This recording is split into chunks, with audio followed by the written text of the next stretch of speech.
Disclaimer: if you are easily triggered, please skip this video. What's up, guys? I want to come and say something right quick. And it's not necessarily about Charlie Kirk.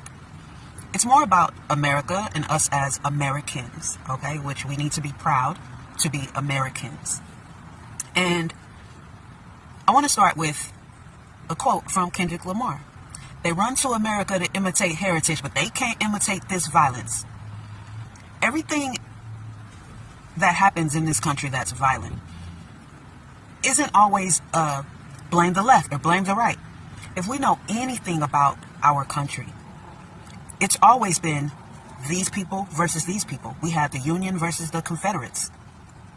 We had the North versus the South. Northern white folks against Southern white folks. This country has always been violent. This country was built on violence and entrepreneurship. These are the historical, documented facts. We violently took our freedom from the Brits. We violently implemented Planned Parenthood. Everything we've ever done in this country was done through violence and entrepreneurship. Period. These are the facts.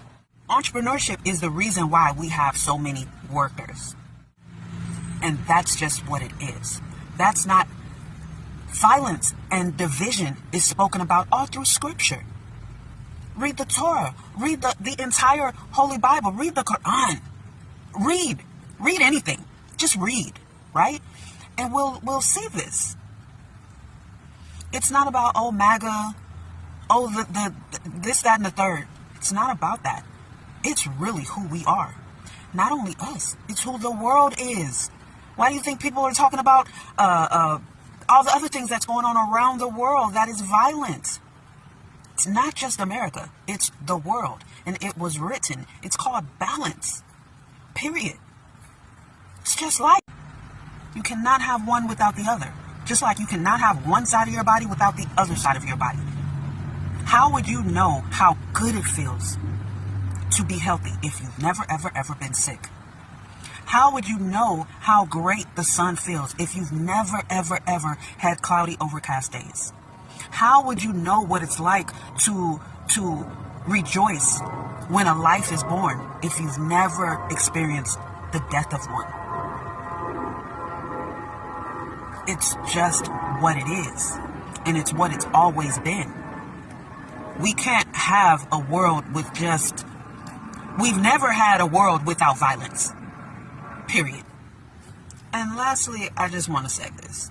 Nobody's getting off this ride alive.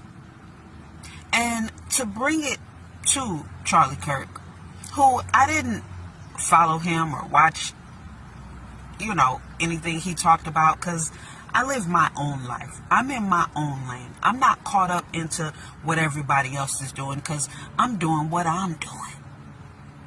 And one thing I know, and one thing I've always said, I don't want anybody crying when I die because I lived on my terms. And I saw somebody post, it was one of the young brothers that I watch on YouTube. He said, I don't have empathy for Charlie. He didn't want it. And then he played a clip where Charlie was saying he don't believe in empathy. He thinks it's a fucking cop-out. That man died living in his purpose for him,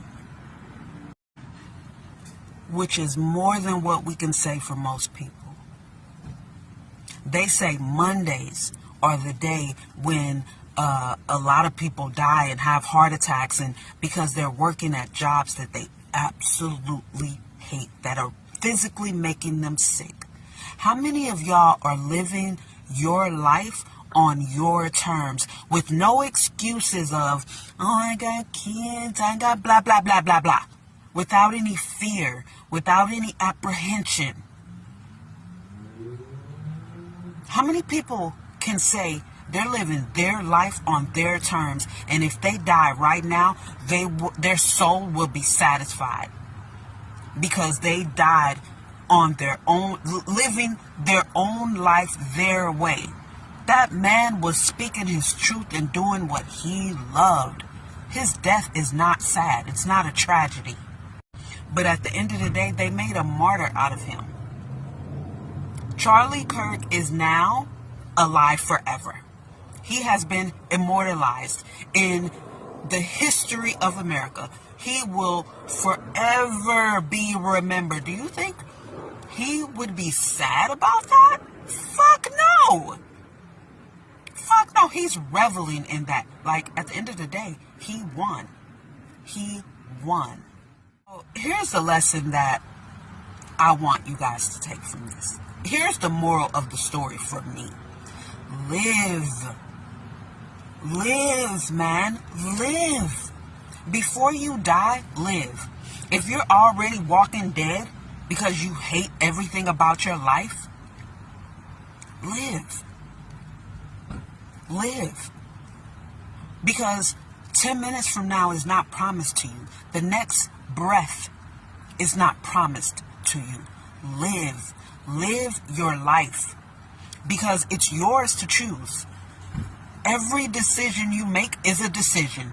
From the excuses as to why you're not doing what's in your heart to do, that's a decision you're making. Nobody gives a fuck about your excuses or how scared you are. Do you know how many of us are out here doing the shit scared, alone, with no support?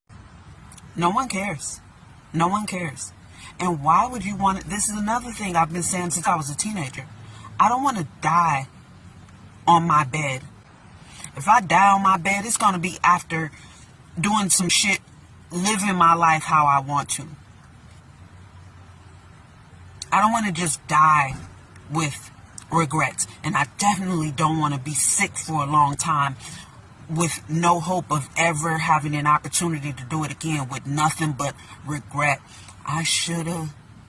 And some of y'all who have talked to me personally, your deathbed woes will be, I should have listened to Shalonda when I DM'd her and she was telling me, I shoulda. You can't get these moments back, man. Live your life to the So instead of whatever your opinion is, to point fingers at the left or the right or Trump or whoever the fuck, these people are out here living their life and speaking their truth openly and publicly. I ain't saying you gotta do that, because that's not everybody. That's those of us who do that. I'm not saying you have to do that. I do that, right? Charlie Kirk does that. Trump does that. Many other people do that. That doesn't have to be you. But what I'm saying is, do you. Do you. Because your next breath is not promised. And there's things in you that you want to do that the world may be waiting for you to present, but your scary ass and your excuses, you think people give a fuck about them excuses. They don't. No one does.